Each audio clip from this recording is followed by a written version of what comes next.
بسم اللہ الرحمن الرحیم۔ محترم ناظرین، السلام علیکم۔ پیام صبح کے ساتھ ایک بار پھر حاضر میں ہوں آپ کا میزبان انیق احمد۔ خواتین حضرات، الحمدللہ ثم الحمدللہ، قصص الانبیاء میں حضرت یوسف علیہ السلام کے موضوع پر آج ہم 11واں پروگرام آپ کی خدمت میں پیش کر رہے ہیں۔ خواتین حضرات، قصص الانبیاء اور اس میں پھر احسن القصص یعنی حضرت یوسف علیہ السلام کا قصہ انتہائی بسیط، انتہائی وسیع، بہت ساری گفتگو ہو رہی ہے۔ رفتہ رفتہ ہم آگے بڑھ رہے ہیں اور جستہ جستہ ہم پر مختلف نکات اس قصے کے تعلق سے کھلتے جا رہے ہیں۔ ہمارے معزز علماء کرام ہماری علمی کمی کو دور کر رہے ہیں۔ اور خواتین حضرات، ایک بات کا میں یہاں اقرار کرتا چلوں کہ اس قصے کو ہم نے بہت بار پڑھا الحمدللہ، اور میرا خیال ہے کہ ہم نے اس کو درجنوں مرتبہ یا شاید سینکڑوں مرتبہ پڑھا ہوگا، لیکن اس پروگرام کے ذریعے جو ہمارے علماء کرام نے جس انداز سے گفتگو کی اس سے ہم نے بھی بہت سیکھا۔ خواتین و حضرات، ایک بات اور عرض کرنا چاہتا ہوں میں، اور وہ یہ کہ اب یہ قصہ پہنچ رہا ہے اپنے اختتام کو۔ میری مخاطب اس وقت خاص طور پر نوجوان ہیں ہمارے۔ میں یہ چاہوں گا کہ اگلے 2-3 پروگرامز کے بعد، جبکہ ہم یہ پروگرام بالکل ختم کر رہے ہوں گے، میں اپنے نوجوان دوستوں سے یہ پوچھوں گا اور پوچھنا چاہوں گا کہ وہ یہ بتائیں کال کر کے ہمیں کہ انہوں نے اس پورے ہماری جو کوشش ہوئی، ہم نے جو اس پر گفتگو کی، ہمارے علماء کرام نے جو ہماری علمی کمی کو دور کیا، مختلف نکات کھولے، وضاحتیں کی، ان سے ہم نے کیا سیکھا۔ خواتین و حضرات، حضرت یوسف علیہ السلام کا قصہ جس پر ہم نے بارہا گفتگو کی اور بار بار کی جو نکات سامنے آ رہے ہیں، اس میں ہم نے توکل کو بھی دیکھا، ہم نے صبر کو بھی دیکھا، ہم نے اللہ تعالیٰ کی توحید کا پیغام پہنچانے کی بھی کوششیں دیکھی۔ حضرت یوسف جیل میں ہوں لیکن اپنا جو دعوت کا کام ہے اسے نہیں بھول رہے۔ پھر ہم نے صبر کا ایلیمنٹ دیکھا، ہم نے شکر کا ایلیمنٹ دیکھا، ہم نے یہ بھی دیکھا کہ اپنی حیا کا تقدس کیسے بحال رکھا جاتا ہے۔ ہم نے اس قصے سے یہ بھی سیکھا کہ ضبط نفس کیا ہوتا ہے۔ خواتین حضرات، بہت ساری گفتگو ہو چکی ہے اور انشاءاللہ تعالیٰ بہت ساری گفتگو مزید ہوگی۔ اس وقت ہم جا رہے ہیں لاہور، جہاں منتظر ہیں محترم قاری خالد عثمان علوی الازہری صاحب۔ آیات ربانی کی تلاوت سے پیام صبح کا آغاز ہوتا ہے۔ اعوذ باللہ من الشیطان الرجیم، بسم اللہ الرحمن الرحیم۔ ذلك ليعلم أني لم أخنه بالغيب وأن الله لا يهدي كيد الخائنين۔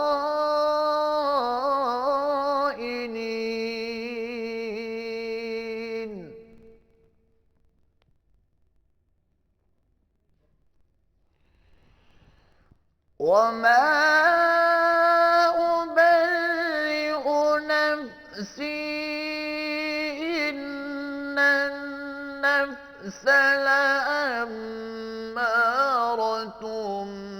بالسوء إلا ما رحم ربي، وما أبرئ نفسي، إن النفس لأمارة بالسوء إلا ما رحم ربي، إن ربي غفور رحيم۔ صدق اللہ العظیم۔ بہت شکریہ اور جزاک اللہ سبحان اللہ قاری صاحب. خواتین و حضرات، ان آیات کا ترجمہ اور حدیث رسول مقبول صلی اللہ علیہ وآلہ وسلم کے لیے ہم ایک بار پھر لاہور جا رہے ہیں، جہاں ہمارے منتظر ہیں محترم محمد اسلم راؤ صاحب. جزاک اللہ انیق صاحب، بہت شکریہ آپ کا. شروع اللہ کے نام سے جو بڑا مہربان نہایت رحم والا ہے. یوسف نے کہا کہ میں نے یہ بات اس لیے پوچھی ہے کہ عزیز کو یقین ہو جائے کہ میں نے اس کی پیٹھ پیچھے اس کی امانت میں خیانت نہیں کی، اور خدا خیانت کرنے والوں کے مکروں کو کامیابی کی راہ پر نہیں لگاتا. اور میں اپنے تئیں پاک صاف نہیں کہتا، کیونکہ نفس امارہ انسان کو برائی ہی سکھاتا رہتا ہے، مگر یہ کہ میرا پروردگار رحم کرے. بے شک میرا پروردگار بخشنے والا مہربان ہے.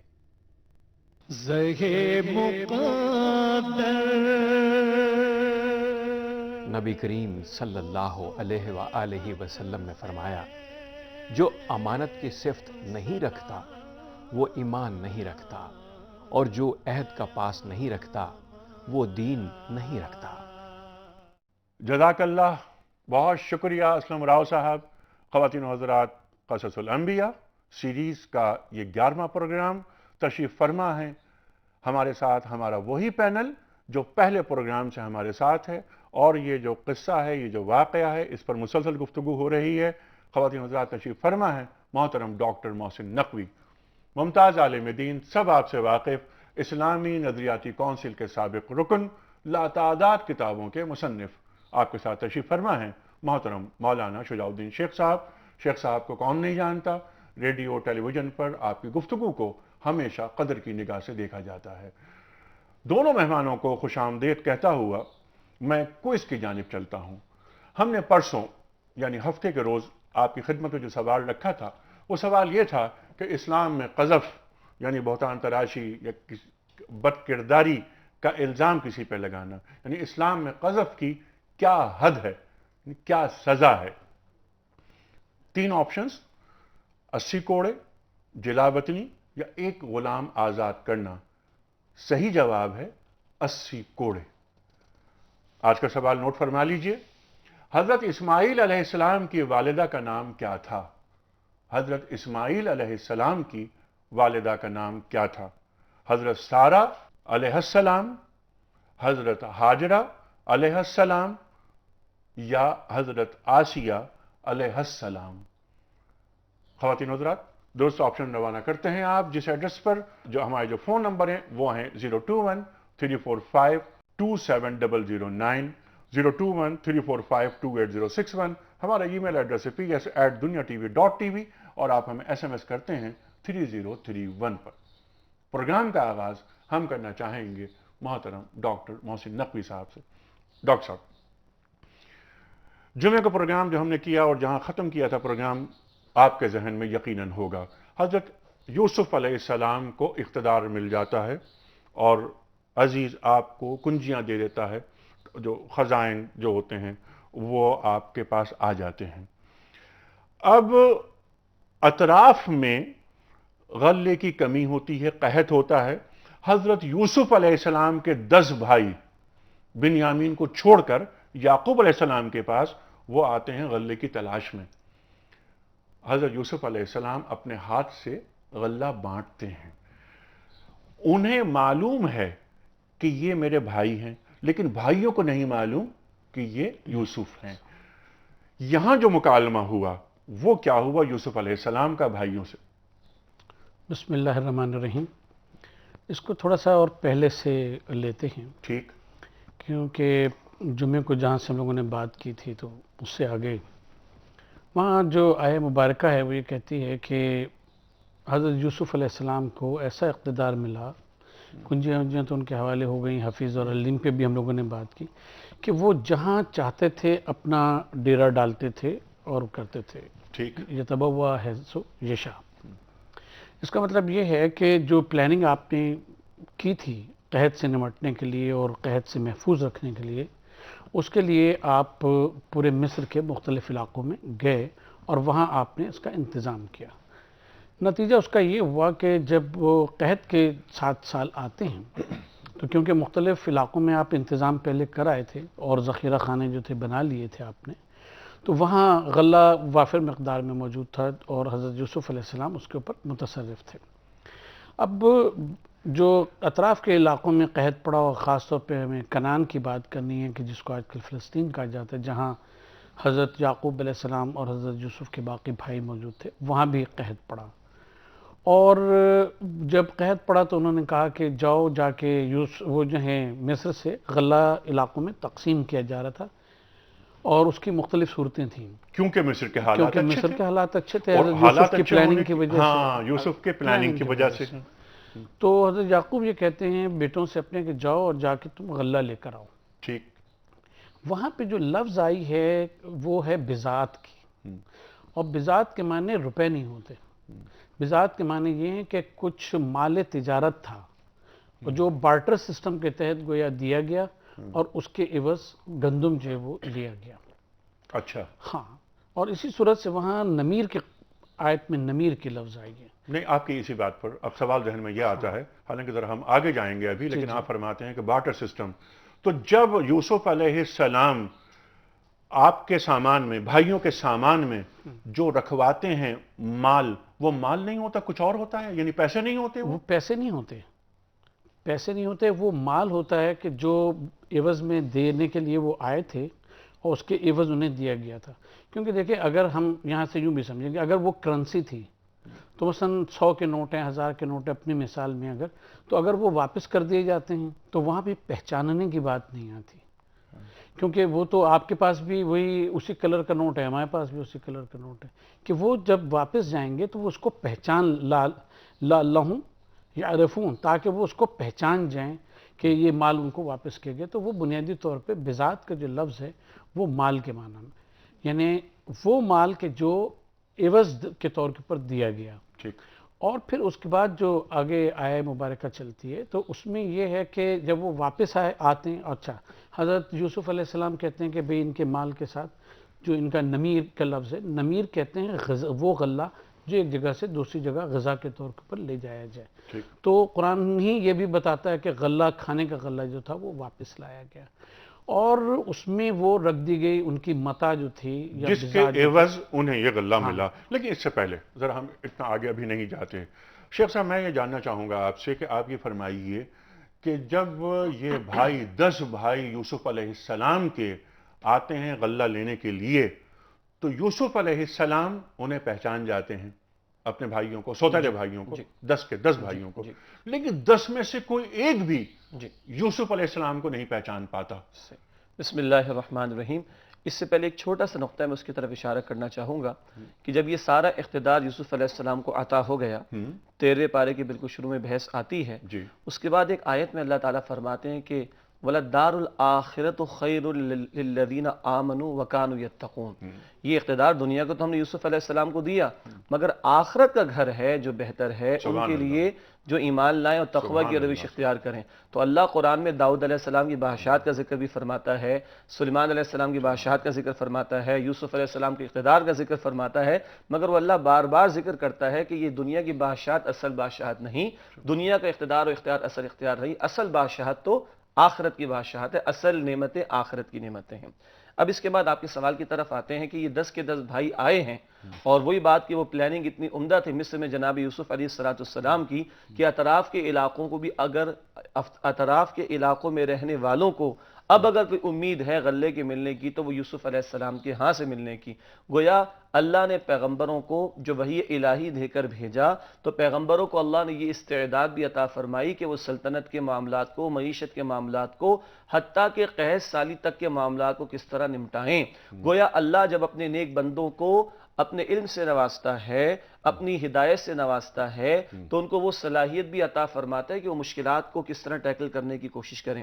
اب جو سوال تھا اب اس کی طرف میں آتا ہوں۔ جی اس سے پہلے کہ تعویل الاحادیث، جی، امور مملکت کو سنبھالنا اور معاملہ فہمی، تو ایک دین سے وابستگی رکھنے والا شخص صرف نمازیں پڑھنے کے لیے، روزے رکھنے کے لیے، حج کرنے کے لیے زکوٰۃ دینے کے لیے ہی نہیں ہوتا، ظاہر ہے یہ فرائض ہیں، بالکل بنیاد ہے، بالکل لیکن اسے جہاں بانی کے بھی طریقے آتے ہیں، بالکل کہ اللہ کے جہاں بانی کیسے ہوتی ہے۔ اللہ کے رسول کی ایک حدیث ہے جامع ترمذی میں کہ جس کو مسلمانوں کے معاملات سے دلچسپی نہ ہو وہ ہم میں سے نہیں ہے۔ گویا میں اپنی نماز تک اپنے آپ کو محدود کر لوں یہ میری عبادت اور دین کا تقاضا نہیں، سبحان اس کے ساتھ جو بندوں کے حقوق کی ادائیگی ہے، بندوں کے معاملات ہیں، معاشرت ہے، معیشت ہے، سیاست ہے، نظام حکومت ہے، ان سارے معاملات کی بھی مجھے فکر ہونی چاہیے۔ اب وہ جو بات آئی تھی کہ 10 کے 10 بھائی آئے، کوئی ایک بھی نہ پہچان سکا سیدنا یوسف علیہ السلام کو، تو پہلی بات یہ کہ جب وہ کنویں میں ڈالے گئے تھے تو بہت چھوٹی عمر کے تھے، اب ان کی عمر لگ بھگ 40 برس بلکہ اس سے بھی لگ بھگ کچھ قریب آگے ہو چکی ہوگی، اور بھائیوں کے وہم و گمان میں بھی نہیں ہو سکتا کہ جس بھائی کو ہم نے اپنے ہاتھوں سے کنویں کے حوالے کیا وہ آج اس سلطنت کے اتنے بڑے منصب پر جو ہے وہ آ کر فائز ہو چکا ہوگا، ان کے حاشیہ خیال میں بھی یہ بات نہیں ہوگی، چنانچہ وہ تصور میں لا ہی نہ سکے اس بات کو کہ پہچاننے کی کوشش کی جاتی، وہ تو دور کی بات ہے، خیال بھی ان کو اس بات کا نہ آیا۔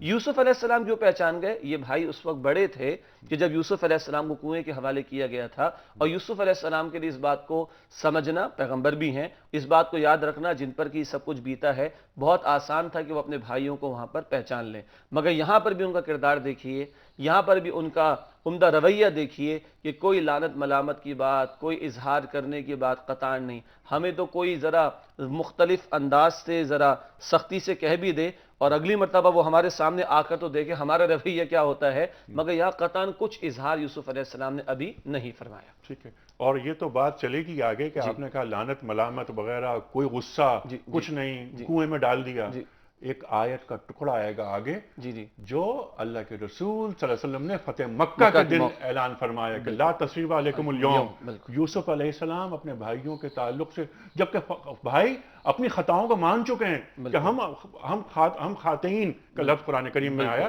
کہ ہم خاتین میں ہیں، آپ فرماتے ہیں لا تصریب علیکم اليوم۔ اس میں بھی اہم بات کیا ہے کہ اختیار بھی پورا ہے یوسف علیہ السلام کو، دیکھیں جب میرے ساتھ کسی نے ظلم کیا اور میرے پاس طاقت نہیں تو میرے پاس صبر کے سوا کوئی چارہ کار نہیں، معافی تو تب ہے اصل میں جب میرے پاس اختیار ہو اور میں بدلہ نہ لوں اور معاف کر دوں، یہ ہے عظمت کی بات۔ سبحان اللہ سبحان اللہ۔ جی ڈاکٹر صاحب، بہت اچھی وضاحت مولانا نے فرمائی۔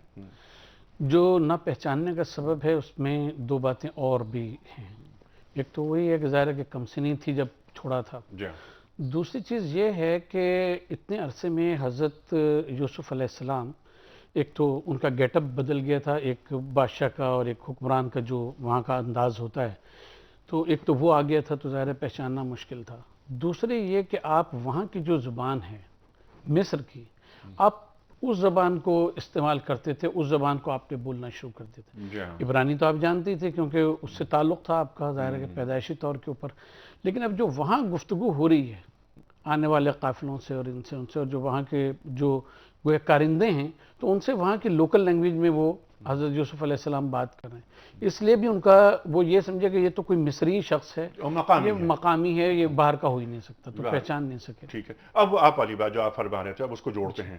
اب یہ بھائیوں کو دے دیا غلہ اور یہ فرمایا کہ دیکھو تم جب اب آؤ آئندہ تو اپنے ایک بھائی جو بنیامین کو تم چھوڑ کر آئے ہو اس کو لیتے آنا، اور تم دیکھتے نہیں میں پیمانہ بھر بھر کے دیتا ہوں، تو یہاں پیمانہ بھر بھر کے دیتا ہوں، یہ اس پر بھی کچھ گفتگو، اور بنیامین کا تقاضا کر رہے ہیں کہ اس کو لے کر آنا۔ اور ہاں ایک بات اور جو قرآن کریم فرما رہا ہے کہ اگر تم بنیامین کو لے کر نہیں آئے تو میرے قریب نہیں پھٹکنا، قریب بھی نہ پھٹکنا، اور تمہیں وہ بھی نہیں دیا جائے گا، غلہ بھی نہیں دیا جائے گا، اور میرے قریب بھی نہ پھٹکنا۔ دیکھیے کیا قرآن کریم کا یہ اعجاز ہے۔ جی اچھا، اس میں یہ ہے بات کہ جب ہم قرآن مجید کے الفاظ کو دیکھتے ہیں، غور کرتے ہیں اس کے اوپر، تو وہاں ایک اور بات ہم توجہ دلا دیں کہ جب یہ بھائی واپس جاتے ہیں اور وہ کھولتے ہیں اپنا سامان اور اپنی بضاعت اس میں پاتے ہیں تو اس میں وہ لفظ استعمال کرتے ہیں کہ ردت علینا۔ ردت جو ہے یہ مجہول کا صیغہ، یعنی ایسا نہیں ہے کہ وہ بھولے سے آ گئی ہے کہ کسی نے رکھ دیا بے خیالی میں، بلکہ ہمیں گویا کہ اختیار کے ساتھ اور اس کے ساتھ یہ چیز جو ہے یہ ہمیں واپس کی گئی ہے، تو بابا جان یہ تو ہمارے اوپر بڑا عجیب ہوا ہے۔ دوسری چیز یہ ہے کہ ایک ایک اونٹ دیا جا رہا تھا، تو اس ایک ایک اونٹ غلے کا دیا جا رہا تھا، اس لحاظ سے ان کو 10 اونٹ ملنے چاہیے تھے، ٹھیک ہے، لیکن باپ کی تو انہوں نے وہ کر دی کہ والد جو ہیں وہ بوڑھے ہیں، چلیے نہیں کر سکتے، 11واں اونٹ بھی لے لیے، لیکن بنیامین کو تم اور بھی کوئی تمہارا بھائی ہے اور بھی ان کا، ہاں وہ ہے، اس کا ایک اور بیٹا ہے، تو کہا کہ میں اس کا بھی غلہ گویا دیے دیتا ہوں، لیکن اس ثبوت کے لیے کہ ہاں تمہارا کوئی بھائی ہے اور تم جھوٹ بول کے لیے نہیں لے جا رہے ہو، لہٰذا اگلی دفعہ اس کو لے کر آنا۔ مقصود یہ تھا کہ بنیامین جو سگے بھائی ہیں ان سے ملاقات جو ہے وہ ہو جائے، اس لیے، اور یہ بھی جانتے تھے کہ ہو سکتا ہے کہ جو انہوں نے سلوک میرے ساتھ کیا یہ بنیامین کو وہاں سے لے کے چلیں اور اس کے ساتھ بھی کوئی حرکت کر ڈالیں، لہٰذا اس بات کو یقینی بنانے کے لیے کہ یہ لے کر آ جائیں گے یہ بھائی، انہوں نے کہا کہ اگر تم ان کو نہ لائے تو غلہ بھی نہیں ملے گا اور میرے پاس بھی بھڑکنے کی ضرورت نہیں ہے، اس کو ایشور کرنا چاہتے تھے۔ ٹھیک ہے، اچھا یہ جو ڈاکٹر صاحب نے بات کی تھی اس سے پہلے جو بات آپ نے فرمائی کہ بارٹر سسٹم تھا، یہ کوئی مال کے عوض جو مال رکھا گیا اور جو گھر جا کر انہوں نے سامان کھولا اور خوش ہو گئے کہ یہ تو ہمارا جو مال ہم نے دیا تھا وہ ہم نے لے لیا، تو یہ کیا کیش تھا، کرنسی تھی، یا جیسے آپ نے کہا کہ مال کے بدلے مال، بارٹر سسٹم کیا تھا یہ؟ جیسے ڈاکٹر صاحب نے ذکر کیا ہے وہ بات بہتر معلوم ہوتی ہے کہ کچھ سامان کے عوض سامان، جس کو ہم بارٹر سسٹم کہتے ہیں، ایکسچینج آف گڈس کہتے ہیں، غالباً اسی کی طرف اشارہ کیا جا رہا ہے۔ اچھا، اگر آپ کی اجازت ہو تو اس مرحلے پر کچھ اور پہلو بھی ہیں۔ جی جی، یہ جو بھائی ہیں ان کے کچھ رویے ہمارے سامنے آتے ہیں، مثلاً جب یوسف علیہ السلام کہتے ہیں کہ اپنے بھائی کو لے کر آنا، تو وہ کہتے ہیں کہ اباہو، ہم اس کے باپ سے اس کا ذکر کریں گے، حالانکہ اس بنیامین کے والد بھی اور ان کے والد بھی ایک ہی ہیں، یعقوب علیہ السلام، تو گویا کہ وہ جو تھوڑا حسد کا پہلو کسی زمانے میں یوسف علیہ السلام کے متعلق تھا، وہ محسوس ہوتا ہے کہ چھوٹے بھائی بنیامین کے متعلق بھی ہے اور اس کے متعلق بھی کوئی اچھے ارادے اور رویے ان لوگوں کے نہیں رہے، چنانچہ کہتے ہیں ہاں اس کے باپ سے ہم ذکر کریں گے، اباہو، حالانکہ والد تو تمہارے بھی، یہ کہتے ہیں کہ ابا جان سے ذکر کریں گے۔ دوسری بات یہ ہے کہ آ کر وہ چیخنے چلانے لگے، منع من الکیل، کہ ابا جان ہم سے تو غلہ روک دیا گیا، ہم سے تو غلہ روک دیا گیا، حالانکہ چلیے کم سے کم 10 اونٹ تو لے کر آئے ہیں نا، اتنا غلہ تو مل گیا، مگر وہ جس کو انسان کی ناشکری کا پہلو کہتے ہیں نا، کہ جو ہاتھ میں ہے اس پر نگاہ نہ ہو، جو ہاتھ میں نہیں ہے اسی کے لیے فکر مند ہو، تو جی ہمیں تو روک دیا گیا غلہ، ہمیں تو روک دیا گیا غلہ، پھر کہنے لگے ابا جان آئندہ آپ ہمیں بھائی کو ہمارے ساتھ جانے دیجئے، ورنہ غلہ کوئی نہیں ملے گا، ہم اس کو لے کر جائیں گے اور مزید غلہ لے کر آئیں گے، یہ جو لے کر آئیں یہ تو بہت ہی تھوڑا ہے۔ پھر اگین وہی بات، ناشکری والی بات، کہ 10 اونٹوں جتنا سامان یعنی غلہ لاد کر آئے ہو، اس پر شکر گزاری کا اہتمام نہیں ہے، اور جو ابھی ہاتھ میں نہیں ہے یا جس کو روکنے کی بات کی جا رہی ہے اس کی فکر مندی زیادہ ہے۔ تو بار بار میں عرض کر رہا ہوں کہ یہ انسانی نفسیات کے بہت سارے پہلو ہیں جو اس واقعے میں ہمارے سامنے نمایاں ہو رہے ہیں۔ شیخ صاحب گفتگو رہے گی جاری، اس وقت ہمیں جانا ہے بریک کی جانب۔ خواتین و حضرات، اس وقت جا رہے ہیں چھوٹے سے بریک کی طرف، اور جب واپس آئیں گے تو ہم یہ سوال رکھیں گے کہ اب یہ بھائی 10 بھائی حضرت یعقوب علیہ السلام کے سامنے درخواست کرتے ہیں کہ آپ ہمارے ساتھ بنیامین کو کر دیجئے تاکہ ہمیں مزید غلہ ملے، جیسا کہ شیخ صاحب نے فرمایا کہ ناشکرا پن، 10 اونٹ کے برابر غلہ تو مل چکا تھا لیکن ہمیں مزید غلہ درکار ہے۔ یعقوب علیہ السلام پھر فرماتے ہیں کہ تم پہلے بھی میرے ایک بیٹے کو لے گئے تھے، میں تمہاری بات پہ یقین کیسے کروں؟ اس پر گفتگو ہوگی، آ رہے ہیں ایک چھوٹے سے بریک کے بعد۔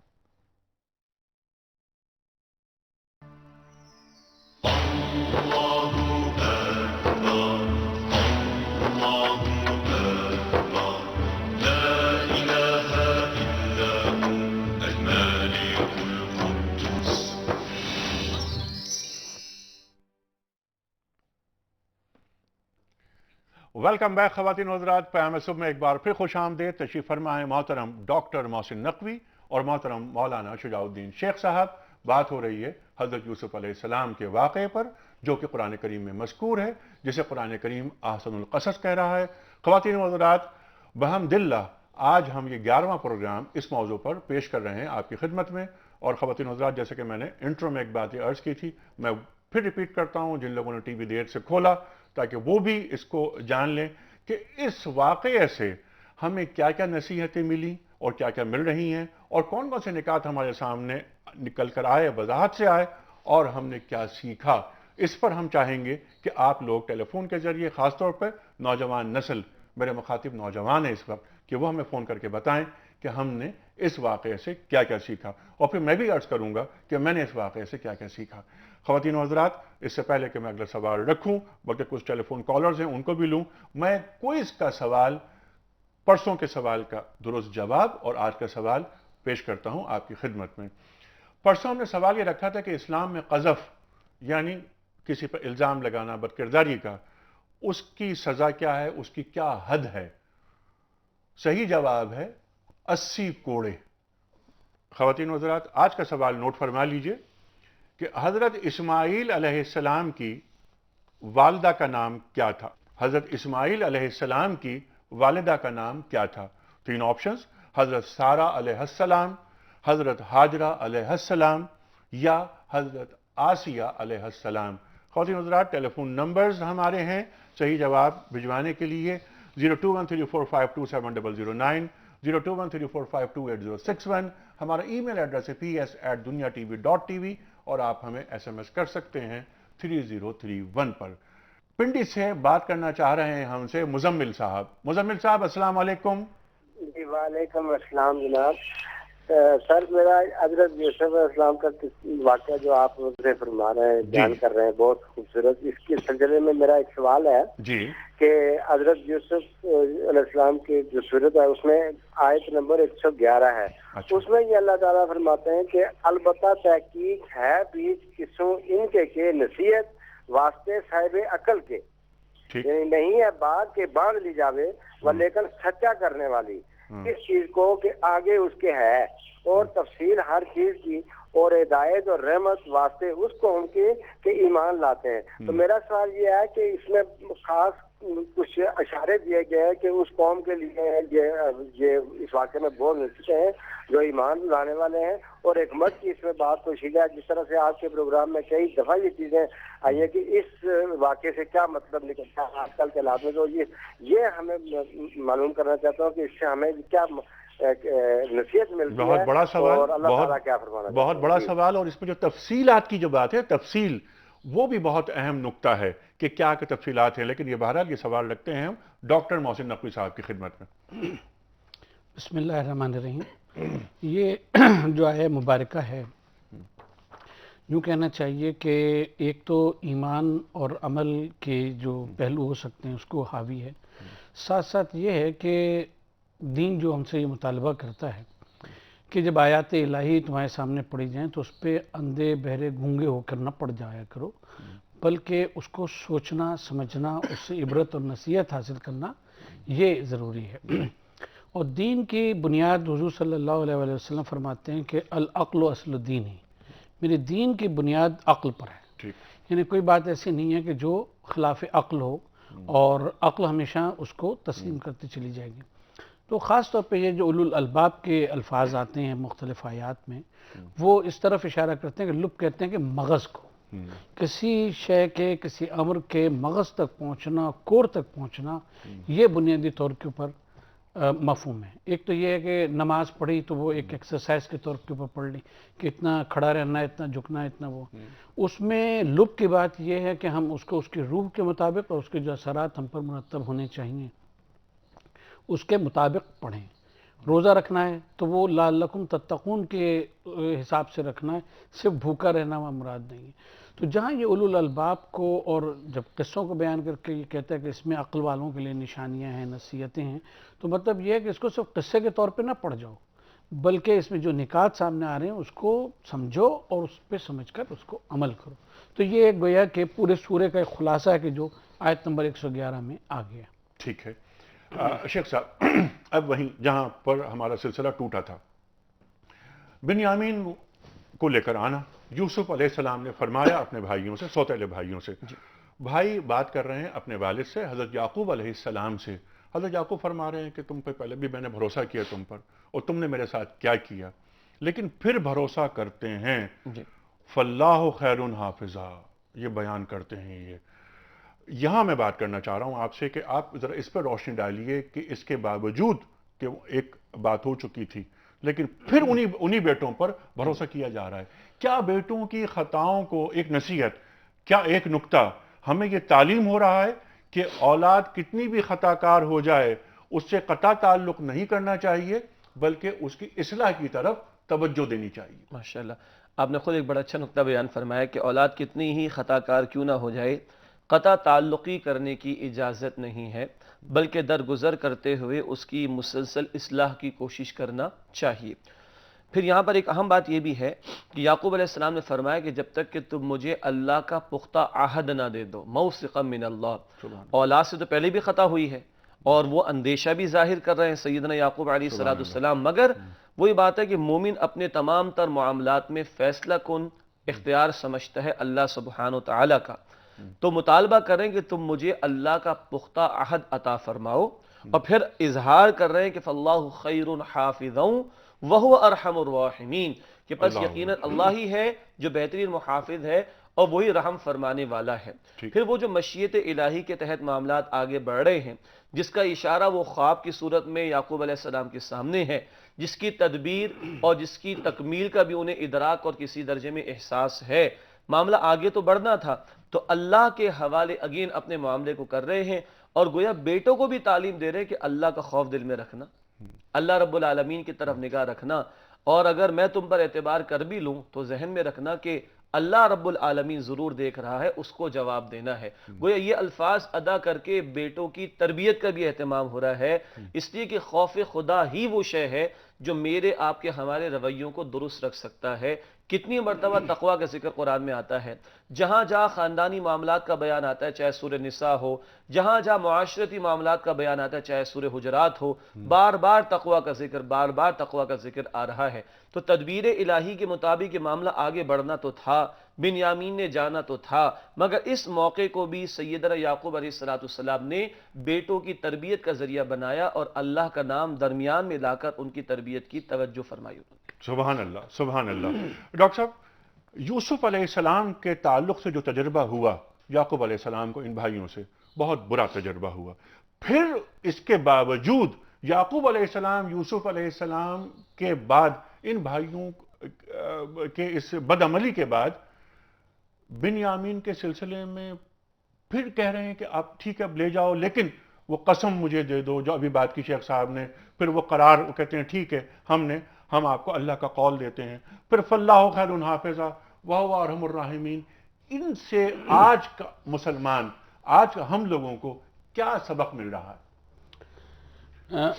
دیکھیں، اسے بھی یہاں تک پہنچنے کے لیے دو باتوں کو اور سمجھنا ضروری ہے۔ جب اچھا، میں یہ چاہ رہا تھا کہ تفصیل سے آپ بات کریں، ایک کال، کم از کم ایک کال لے لیتے ہیں اس وقت، اس کے بعد کیونکہ ہم نہیں چاہتے کہ زیادہ دیر ہولڈ کرایا جائے، پھر میں آپ کو تفصیل سے وقت دوں گا۔ ہاں جی، السلام علیکم۔ وعلیکم السلام ورحمۃ اللہ۔ انیق صاحب، نعیمہ راؤ بہاولپور سے بات کر رہی ہوں۔ جی، کیسی ہیں آپ؟ ہاں جی، ماشاء اللہ جی، الحمدللہ، اللہ کا بہت کرم۔ ابھی بہت اچھی میرے بات میں نے شیخ صاحب کی سنی جی کہ لڑکیوں کے ساتھ واقعی ہم لڑکوں کی تربیت نہیں کرتے، ٹھیک، یعنی ان کو بالکل کھلا چھوڑ دیا جاتا ہے۔ ہاں، تو حضرت یوسف علیہ السلام کے واقعے کے پڑھنے کے بعد، یعنی کہ اسپیشلی آج کے اس پروگرام کے بعد، ہاں، میرے دماغ میں ایک بات اور بھی آتی ہے کیا؟ کہ والدین کی جو تربیت ہے بچوں کے حوالے سے، کہ ہمیشہ لڑکیوں کو پیچھے کر دیا جاتا ہے ٹھیک، اور لڑکوں کو آگے لے آتے ہیں نا۔ جی اور اس وقت معاشرے کے اندر یہی بات آگے آ رہی ہے کہ لڑکا جو کچھ بھی کرے اس کے لیے کوئی بھی ایسی بات نہیں ہے نا۔ تو اب آج میری اس پروگرام کے حوالے سے تو سوال ہے، سچ تو میرے ذہن میں نہیں ہے، لیکن یہ شیئرنگ کہ قصص الاحسن اس کو جو کہا گیا، تو یہ صرف مطلب پوری ذاتی دنیا تک کے لیے ہی ہے۔ جی ہاں، بالکل، قیامت تک کے لیے احسن القصص۔ تک کے لیے جی ہاں، تو بالکل۔ نقوی صاحب سے آپ جب سوال کر رہے تھے نا کہ رحمت اللہ العالمین کا، اور یہ اس میں نا یعنی کہ لڑکوں کو کس طرح سے ہم راہ راست پہ لائیں کہ وہ فوراً کہتے ہیں پھر کبھی کر لیں گے، پھر کبھی کر لیں گے۔ ٹھیک ہے، یہ لڑکوں اور لڑکیوں کے مابین، یعنی بیٹوں اور بیٹیوں کے مابین ہم جو ایک لکیر کھینچ لیتے ہیں، یہ کیوں کر رہے ہیں؟ یہ اچھا سوال ہے آپ کا، ہم اس پر بات کریں گے، یقیناً آپ کو جواب ملے گا اس سوال کا۔ نقوی صاحب، جو بات آپ کی کٹ گئی تھی، میں چاہتا ہوں پہلے وہ بات مکمل کر لیں۔ دیکھیے، اس سے پہلے دو باتیں ہیں کہ جس کو سمجھنا ہم سمجھتے ہیں ضروری ہے۔ پہلی بات تو یہ کہ جب وہ وہاں سے حضرت یوسف علیہ السلام سے بات کر رہے ہیں جی، اور وہ شرط لگاتے ہیں کہ اپنے بھائی کو لے کر آنا، تو وہاں وہ لفظ وہ استعمال کرتے ہیں سنراودو، ہم اس کے باپ کو پھسلانے کی اور ہیلا کرنے کی کوشش کریں گے، وَإِنَّا لَفَاعِلُونَ، اور ہم یقیناً یہ کر گزریں گے۔ یعنی وہ جو بات کی بات ہے کہ آگے کہتے ہیں کہ ہمیں غلہ دینے سے انکار کر دیا گیا ہے، یہ کر دیا گیا، وہ کر دیا گیا ہے، لہٰذا بھائی کو ضروری بھیجیں. تو وہ سیدھی بات کرنے کی بجائے وہ پہلے سے کہہ کے آئیں کہ ہم ہیلا کریں گے اور کسی ہیلے سے باپ کو ہم قائل کر کے اور لے آئیں گے، اس کو آپ کے بھائی کو ہم لے آئیں گے. یہاں پہ جو دوسری بات ہم سمجھانا عرض کرنا چاہ رہے ہیں، اور وہ بات کے قصے میں بھی کام آئے گی، وہ یہ ہے کہ انبیاء علیہم السلام کی حیثیت اس طرح کی ہوتی ہے کہ ایک تو وہ خود ان کے لیے کچھ احکام ہوتے ہیں جس پہ وہ عمل کر رہے ہوتے ہیں. اس میں ہو سکتا ہے کہ کسی وقت بظاہر نگاہ یہ سمجھے، یہ دیکھ رہی ہو کہ یہ چیز جس شریعت کو ہم جانتے ہیں یا جو قانون ہم جانتے ہیں اس کے برخلاف ہو رہا ہے، لیکن وہ عین مشیت الہی اور احکام الہی کے مطابق ہو رہا ہوتا ہے. جیسے مثلا ہم حضرت خضر اور حضرت موسیٰ علیہ السلام کے قصے میں دیکھتے ہیں کہ وہ اس میں کشتی میں سوراخ کر دیتے ہیں. حضرت موسیٰ فوراً کہتے ہیں یہ تو گویا نقصان پہنچانے والی بات، یا غلام کو قتل کر دیتے ہیں. وہ بھی ان کی سمجھ میں نہیں آتا کہ یہ کیسے، حالانکہ ان کو بھیجا جاتا ہے اس بندے کے پاس جاؤ جس کو اللہ نے علم دیا ہے. تو ظاہری شریعت کے لحاظ سے حضرت موسیٰ جو اعتراض کر رہے ہیں ٹھیک کر رہے ہیں، لیکن وہ اپنی جو اللہ تعالیٰ نے جس کام کے لیے ان کو کیا ہے وہ کام کر رہے ہیں اور تمام اعمال اس کے تحت ہی انجام دے رہے ہیں. اب حضرت یعقوب علیہ السلام کی جو اس واقعے کی بات ہے اس میں یہ ہے کہ ٹھیک ہے حضرت یعقوب جانتے ہیں کہ ظواہر کے اوپر اگر بنیاد رکھیں تو ان کے ساتھ نہیں جانا چاہیے، لیکن پیچھے سے جو اللہ تعالیٰ کی گائیڈنس چلی آ رہی ہے جس کو بعد میں یہ کہا گیا کہ وہ تو ذو علم ہے، لما علمناہ، جو کچھ ہم نے اس کو علم دیا اس کی بنا کے اوپر کہہ رہا ہے. تو پھر وہ جو اجازت دیتے ہیں وہ اللہ تعالیٰ کے اس فرمان کے مطابق اور اس وحی کے مطابق جو پلان کے متعلق حضرت یعقوب علیہ السلام پر کی گئی. تو یہ آپ کو پورے واقعے میں حضرت یوسف علیہ السلام کے یہ بات ملے گی کہ بظاہر نظروں میں وہ فیصلہ ایسا نہیں لگتا کہ جو عقل پہ مبنی ہو یا جس میں ہم لوگ اعتراض کر سکتے ہیں یا کر سکتے ہیں، لیکن وہ ہمیشہ تابع وحی الہی ہوتا ہے اور اس پلان کا حصہ ہوتا ہے جس کو امت سے شیئر نہیں کیا جاتا. ٹھیک ہے. اچھا، پھر وہ قول، قسم، قرار، وہ باتیں ہو گئیں. وہاں پر یعقوب علیہ السلام ایک جملہ ادا کرتے ہیں کہ الا ان یحاط بکم. اس پہ ذرا ڈالیے روشنی. دیکھیں یہ جو جملہ ہے یہ بڑا اہم ہے اور یہ اس بات پہ دلالت کرتا ہے کہ اس سے پہلے بھی کوئی بات ہوئی ہے. جی ہاں. جب پچھلا سفر ہے تو اس میں ان کو گھیرا گیا ہے، کچھ مشکلات کا سامنا کرنا پڑا ہے، کوئی بات ہوئی ہے بادشاہ کے دربار تک، جس کو یہ لوگ ابھی بادشاہ سمجھتے ہیں، حضرت یوسف نہیں سمجھتے، وہاں تک جاتے جاتے. تو حضرت یعقوب علیہ السلام اس بات کو دوبارہ کہہ رہے ہیں کہ سوائے اس کے کہ تمہیں گھیر لیا جائے اور تم مجبور ہو جاؤ کچھ اور کرنے کے، لہٰذا ورنہ تمہیں اس قول و قرار پہ عمل کرنا پڑے گا. یہ اس بات کی بھی پیش گوئی ہے کہ حضرت یعقوب اپنی بصیرت سے دیکھ رہے ہیں کہ بنیامین جو ہیں وہ وہاں روک لیے جائیں. اور ایک گنجائش یہاں ذہن میں ہے، ہاں گنجائش ان کے لیے پیدا کر رہے ہیں کہ تمہیں اب روک لے جائے تو یہ نہ کرنا کہ تم وہیں رہ جاؤ، تم پھر واپس آ جانا. جی ہاں، مطلب اپنی تدبیر اپنی کرنا، لیکن جو اللہ کا معاملہ ہے، جو ابھی ہم جس کی وضاحت کر رہے تھے کہ وہ اس کا پلان ہوتا ہے اور وہ علیحدہ وہی کسی ایک سلسلہ چل رہا ہوتا ہے جس پلان پہ عمل کرنا ہوتا ہے. کیونکہ انسان تو سوچتا ہے، منصوبہ بناتا ہے، لیکن اللہ تعالیٰ کی جو مشیت ہوتی ہے وہ کچھ اور کام کرتا ہے. اللہ الانسان یدبر واللہ یقدر، انسان تدبیر کرتا ہے، تقدیر تو اللہ بنا ہے. Man proposes, God disposes. اچھا، اب یہ میں چاہ رہا ہوں طرف سے اس پہ بھی آپ یہ بات کر لیں کہ یہ یعقوب علیہ السلام جب فرما رہے ہیں کہ آپ قول، قسم، قرار سب کچھ ہے، میں تمہارے حوالے کر رہا ہوں یہ. اور پھر ایک بات اور بہت اہم فرمائی اس کے علاوہ کہ جب تم مصر میں داخل ہونا تو تم ایک دروازے سے داخل مت ہونا، الگ الگ دروازوں سے جانا. اس کی کیا حکمت، کیا یعنی پس منظر میں کیا ہے یہ؟ اس میں بنیادی بات جو ایک سمجھ آتی ہے وہ یہ ہے کہ ظاہری اسباب کے تحت ایک تدبیر اختیار کرنے کی تلقین فرمائی یعقوب علیہ السلام نے اپنے بیٹوں کو. ایک امکان یہ ہو سکتا ہے کہ یہ 11 بھائی اگر ایک ساتھ داخل ہوں، کنعان سے جا رہے ہیں مصر کی طرف، اور بہرحال وہاں کے مقامی، وہاں کے رہائشی نہیں ہیں، تو اتنے سارے لوگوں کو ایک جتھے کی صورت میں آتا ہوا دیکھ کر ایک امکان یہ کہ کسی کے دل میں حسد پیدا نہ ہو، یا ایک امکان یہ کہ کسی کے دل میں ان کے متعلق کوئی خوف پیدا نہ ہو، کوئی خطرہ محسوس نہ کرے. یہ 2-3 باتیں ہمارے مفسرین نے رائے کے طور پر بیان کی ہیں.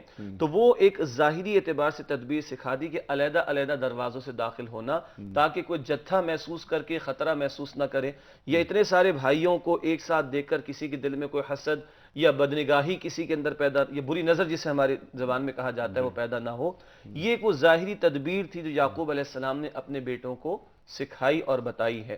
یہ بھی اسی توکل کا حصہ ہے کہ جہاں ہم اسباب کو اختیار کر سکتے ہیں اپنے کسی جائز مقصد کے حصول کے لیے، مگر تدبیر اختیار کرنے کے بعد نتیجہ رب العالمین پر چھوڑ دینا چاہیے، جس کی طرف ابھی تھوڑی دیر پہلے بات ہوئی. الا ان یحاط بکم، الا یہ کہ تمہیں گھیر لیا جائے. یہ تو یعقوب علیہ السلام کی ایک تدبیر ہے، مگر ہونا وہ ہے جو اللہ رب العالمین کی مشیت میں ہوگا. ٹھیک ہے. اور اس کے باوجود یہی مشیت کی جو بات کی، یعقوب علیہ السلام یہی جملہ ادا کر رہے ہیں کہ تم تمام اپنے کام کر لینا، لیکن ہوگا وہی جو اللہ کی مشیت ہوگی. اور ان الحکمہ الا للہ، الا للہ یہاں بیان کر رہے ہیں. اور اس کے ساتھ ہی ڈاکٹر صاحب توکل کی بات ہو رہی ہے. یہ اور کیا خوبصورت آیت ہے یہاں پر، میں چاہ رہا ہوں کہ اس پر آپ بات کریں. دیکھیں یہ جو ہے نا، جو مختلف راستوں سے داخل ہونا، اس کا تعلق یحیط بکم کے ساتھ ہے. ٹھیک. کہ اگر ساتھ ہوں اور ایک ساتھ سب کو گھیر لیا جائے تو 11 کے 11 پکڑ میں آ جائیں گے. اور اگر مختلف راستوں سے جائیں گے تو کچھ پکڑے جا سکتے ہیں، کچھ گھر سکتے ہیں، اور کچھ پھر بھی آزاد رہ سکتے ہیں اور اس مقام تک پہنچ سکتے ہیں، پھر نکلنے کی ترکیب جو ہے وہ بتا سکتے ہیں. اب حضرت اب قرآن یہ کہتا ہے کہ جو یہ ترکیب کی گئی، اب یعقوب کے دل میں ایک بات تھی، اس کو گویا کہ قضا ہے، اس کو پورا کیا گیا. کس نے پورا کیا؟ پورا کرنے والا اللہ تبارک و تعالیٰ. اور حضرت یعقوب کہتے ہیں کہ تم تدبیر جو بھی کرنا ہوگا وہی کہ ان الحکم الا للہ، جو اللہ تعالیٰ جو ہے وہ کرنے والا ہے. اور پھر یہ ہے کہ میں تو علیہ توکل، تو میں اس پہ توکل کرتا ہوں، اور توکل کرنے والے جو ہیں وہ اسی پر توکل ان کو کرنا چاہیے. اللہ کے سوا کسی کا وہ جو ہے کارآمد نہیں ہوتا. اور پھر اس کے ساتھ یہ اللہ تعالیٰ فرماتا ہے کہ یہ تو ایک ترکیب تھی کہ جو انہوں نے کی، اور وہ تو ذو علم ہے، جس کا ہم نے ابھی بھی ذکر کیا تھا کہ وہ تو ذو علم ہے، وہ علم کہ جو ہم نے اس کو دیا اس کے مطابق تدبیر بتانے والا ہے. فَلْيَتَوَكَّلِ الْمُتَوَكِّلُونَ یہاں پر بات ہو رہی ہے. شیخ صاحب آخری منٹ ہے ہمارے پاس. تدبیر اور توکل کے مابین توازن کیسے قائم ہو سکتا ہے؟ اللہ کے رسول صلی اللہ علیہ وسلم فرماتے ہیں کہ بلکہ کسی نے پوچھا یا رسول اللہ، میں اونٹ کو کھلا چھوڑ کر اللہ پر توکل کروں یا باندھ کر اللہ پر توکل کروں؟ تو آپ صلی اللہ علیہ وسلم نے فرمایا کہ تم اونٹ کو باندھ لو پھر اللہ پر توکل کرو. یہ اونٹ کا باندھنا جو ہمارے بس میں ہے، جائز سبب اختیار کر لیا جائے، مگر نتیجہ رب العالمین پر چھوڑ دیا جائے. وہ اس کی مشیت میں ہوگا تو بندہ وہ اونٹ بھی کوئی کھول کر لے جائے گا، لاکڈ گاڑی بھی کوئی لے کے چلا جائے گا، اور اس کی مشیت میں نہ ہو تو پھر اس گاڑی کو کوئی نقصان نہیں پہنچ سکتا، اس اونٹ کو نقصان نہیں پہنچ سکتا.